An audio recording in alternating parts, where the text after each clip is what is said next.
where I was. It took me about 20 minutes to write it. It took me about another 2 weeks to make it rhyme. And it took me about 6 months to learn it. It's called Abe Partridge's 403d Freakout. Hold on now, let's keep on thinking. I gotta say something. I might mess this up. I was playing this over in Europe a few weeks ago and my mind went blank. This is a song that's got way too many words in it. And this was the song that taught me to have great respect for rappers. I don't know how the hell they do that. Because this is the one song I got that's got a lot of words in it. I can't hardly remember it half the time. Maybe I should not drink whiskey whenever I play music. I do not know. By this point in the show, you've already decided if you enjoy this or not. And if I mess this up, you will likely forgive me for messing it up if you are already enjoying yourself. If you are here and you're not enjoying yourself, there's absolutely nothing I'm going to be able to do at this point to make you enjoy it. So to hell with it.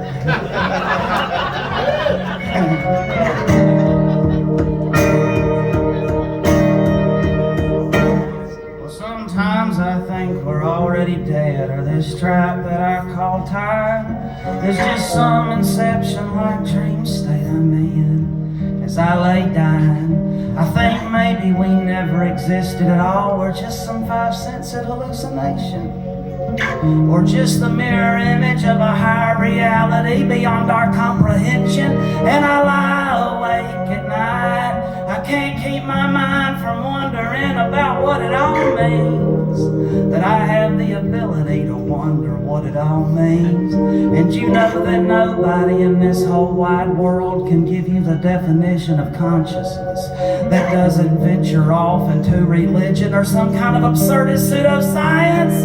And since I started listening to both sides without caring on the which side I fell, I found out that there were more than two sides, if you really want to know a subject well, which only led me to more heartbreak as I thought about all the fights that have been started by two sides, and neither one of them were truly wrong or right.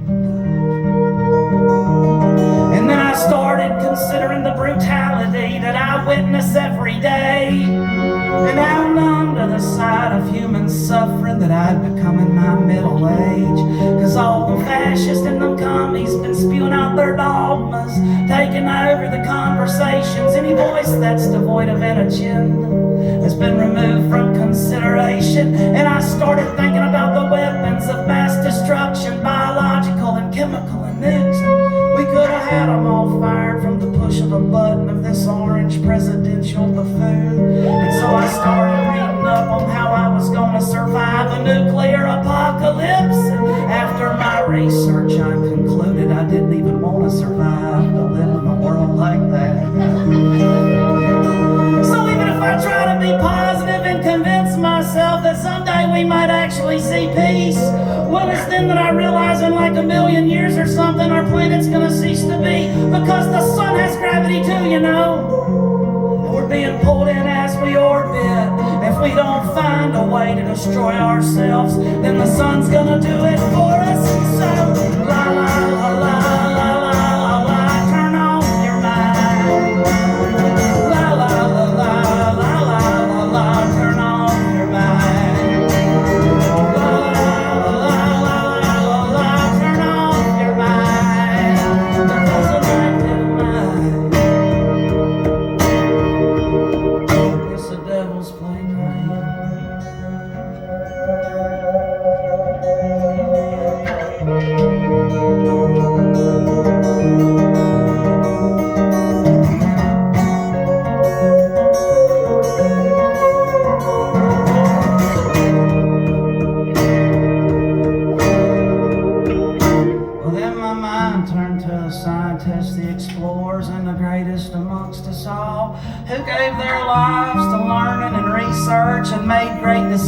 theories about the world. And then it occurred to me that all truth exists long before some learned man makes it known. I mean, if you think about it, E don't equal MC squared just because Einstein said it was so.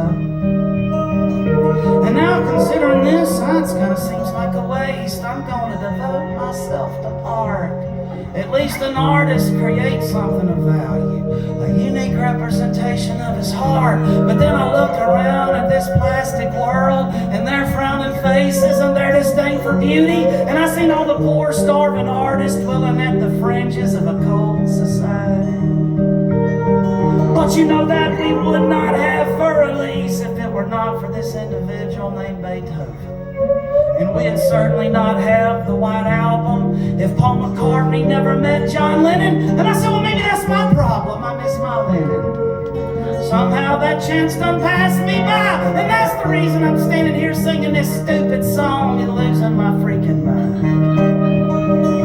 And then even this stranger thought my tortured mind began to ponder. Lord, I wonder what if Einstein would have met McCartney first while John Lennon was studying the great wonders. I mean, I ain't saying it would have been the Beatles, man, but it would have been interesting to see what they put out, because I know that Einstein had some pretty cool hair, but I wonder if he could twist and shine. And maybe if Einstein had been singing "Oh, Bloody, oh, Bloody," instead of drafting the letter to Roosevelt that paved the way for a nuclear bomb, then a little boy from Nagasaki could have married a pretty young girl from Hiroshima, and they could have sang "Oh, Bloody, Bloody" together and taught their children songs by the Beatles. And I can't imagine that the guy that wrote Imagine would have been any use in a science lab unless that lab had the sole purpose of giving world peace a chance. And so we gotta give Lennon to science and Einstein to McCartney. We gotta find a way to get back in time. But then I realized if we ever build a time machine, it'll be based on the scientific work of Albert Einstein. So la la la la la la la la, turn off your mind. La la la la la la la, turn off your mind. La la la la la, turn off your mind. There's an active mind. It's the devil's playground. Well, I made it. Devil's playground. Can you believe it?